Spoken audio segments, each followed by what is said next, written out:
Hello everyone, आज है 11 अप्रैल और आज इस वीडियो में हम बात करने जा रहे हैं रतन इंडिया पावर के बारे में। 9 रुपये से भी नीचे ये ट्रेड कर रहा है। पिछले एक महीने में अगर आप देखोगे तो 1% का ग्रोथ है, लेकिन ग्राफ इंटरेस्टिंग है। जब भी तेज़ी आती है वो टेम्पररी होती है, फिर गिर जाता है, फिर तेज़ी आती है, फिर ये गिर जाता है। और ये पिछले एक साल का भी अगर आप ग्राफ उठा के देख लो तो कई बार ऐसा हुआ है कि बड़ी रफ्तार के बाद करेक्शन बने। इवन अगर 5 साल का ग्राफ देख लोगे तो पिरामिड बने हैं बीच बीच में। एक बड़ी तेज़ी आती है, गिरावट आती है, बड़ी तेज़ी आती है, गिरावट, बड़ी तेज़ी। अब तो गिरावट शुरू हुई है, बात करेंगे उसके बारे में यहाँ पर पूरी तरीके से। तो देखिए यार, कंपनी जो है वो फंडामेंटली स्ट्रांग तो नहीं है, लेकिन फिर भी 5 साल में 223% का बेहतरीन ग्रोथ दिखाया है इसने। लेकिन जैसे कि मैंने कहा, तेज़ी यहाँ पर आती है ऑपरेटर की वजह से, गिरावट भी वही लेकर आते हैं। कंपनी का अगर आप वॉल्यूम देखोगे तो 1 करोड़ से भी ज़्यादा के शेयर्स ट्रेड होते नज़र आते हैं। हाई फ्रिक्वेंसी ट्रेडिंग फर्म्स को लेकर कई बार हम ऐसी न्यूज़ भी सुनते हैं कि भाई साहब आते हैं, खरीदारी करते हैं और उसी दिन अगर पर शेयर 2 पैसा 3 पैसे का भी प्रॉफिट होता है तो बिकवाली कर देते हैं। और ये होता है ऐसी कंपनियों में, और ये मैं प्रीवियसली कई सारे वीडियोज़ में इस चीज़ को एक्सप्लेन भी कर चुका हूँ। और जहाँ तक इसका हाई देखें, ऑल टाइम हाई तो 45 का है, लो 1 रुपये के आसपास का है। मार्केट कैप 4,725 करोड़, मतलब 4,725 करोड़ के आसपास का देखने को मिल रहा है। छोटी सी पावर कंपनी है और कंपनी में according to Moneycontrol user 50% लोग कह रहे खरीदारी करो, 50% लोग कह रहे बेचो और भाग जाओ। मैं ये खरीदारी करने वालों के साथ नहीं हूँ, बल्कि मुझे लगता है कि यहाँ पर जब भी तेज़ी आएगी, बेच के भागने वाले मौके बनेंगे। खरीदारी करने की गलती यहाँ पर नहीं करनी चाहिए। अगर आप देखोगे, डिविडेंड तो भूल जाओगे, आपको पे करेगा ये। और नंबर्स आपके रेवेन्यू में आपको बढ़ते हुए नज़र आएंगे ज़रूर, लेकिन प्रॉफिट है नहीं कंपनी। सालों साल कंपनी नुकसानी में ही चल रही है। अगर आप वैल्यूएशन भी देखोगे तो नेगेटिव में है पी, क्योंकि जाहिर सी बात है कंपनी प्रॉफिट कर ही नहीं रही है। कोई भी एनालिस्ट खरीदारी करने की बात नहीं कर रहा है।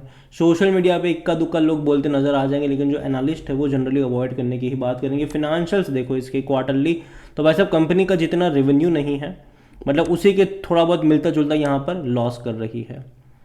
888 करोड़ के रेवेन्यू में भाई साहब 585 करोड़ का लॉस कर रही है। उससे पहले के क्वार्टर में भी 885 करोड़ के रेवेन्यू में 632 करोड़ का लॉस था। तो कंपनी लगातार नुकसानी में है। और देखो, कोई रेवेन्यू में उतना बड़ा ग्रोथ नहीं आ पा रहा है पिछले 2 फाइनेंशियल ईयर से। 2021 सितंबर में भी इनका रेवेन्यू 800 करोड़ के आसपास का था, आज भी उतना ही देखने को मिल रहा है। पहले भी नुकसान 400 से 500 करोड़ का था, आज तो बढ़ चुका है, 600-700 करोड़ के आसपास जा चुका है। तो लॉसेस बड़े हो रहे हैं कंपनी को। और जहाँ तक शेयर होल्डिंग की बात करें, शेयर होल्डिंग में जो प्रमोटर है उनकी होल्डिंग वैसे भी कम है, 44.06, लेकिन उनमें से बहुत सारी होल्डिंग गिरवी है। 39% का स्टेक इन्होंने गिरवी रख दिया है। इंस्टीट्यूशन में 0.06% म्यूचुअल फंड के पास है, 6.90% यहाँ पर डोमेस्टिक के पास है, 0.76 एफआईएस लेकर बैठे हैं। रिटेल्स और अदर्स के मिलाकर 48.23% की होल्डिंग है, जिनमें से रिटेल इन्वेस्टर 15.96% पर है और अदर पार्टीज 32.26% का स्टेक लेकर यहाँ पर बैठे हुए हैं। देखिए, यहाँ पर एक चीज़ समझनी होगी कि ऑलरेडी यहाँ पर पिछले कुछ टाइम में रिटेल इन्वेस्टर्स की ही क्वांटिटी बढ़ रही है। जो रिटेल इन्वेस्टर पहले यहाँ पर 13.74 थे, वो बढ़ रहे हैं और आज 16% पर आ चुके हैं।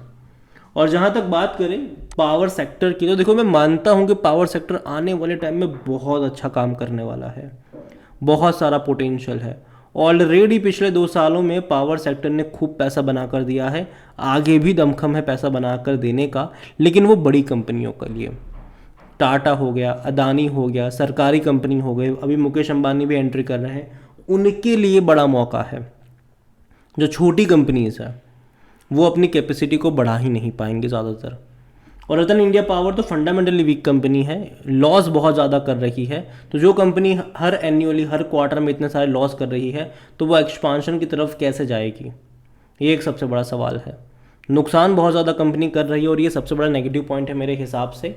और आने वाले टाइम में मैं ये मान के चल रहा हूँ कि रतन इंडिया पावर सेक्टर की कमज़ोर कंपनी हो सकती है। और यही वजह है कि मैं दूर से दूरी बनाना पसंद करूँगा, दूर से देखना पसंद करूँगा, लेकिन ख़रीदारी करने के मौके नहीं बनते हैं।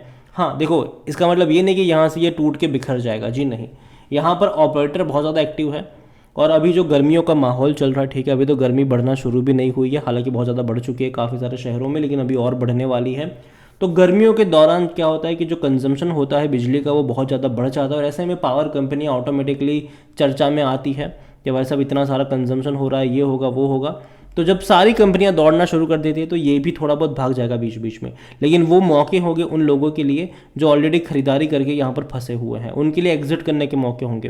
लेकिन काफ़ी लोग क्या करते हैं, उनको लगता है कि यहाँ से ये मल्टी वैगर बनेगा, लोग खरीदारी करना शुरू कर देते हैं। तो अगेन वो मत करना, ऐड करने की ज़रूरत नहीं है। और मैं पहले भी बोल चुका हूँ कि अगर खरीदारी करनी है तो टाटा में करो, अदानी में करो, लेकिन यहाँ पे अगर करने जाओगे तो फंस जाओगे। ये मेरा पर्सनल ओपिनियन है, अगेन कोई इन्वेस्टमेंट एडवाइस नहीं है। ये वीडियो को यहीं पे एंड करता हूँ। पसंद आया हो तो लाइक करो, शेयर करो, चैनल पर अगर पहली बार आए तो प्लीज़ सब्सक्राइब करें। और रतन इंडिया पावर के बारे में आप क्या सोचते हैं वो भी आप मुझे कमेंट में लिख के बता सकते हैं। Thank you.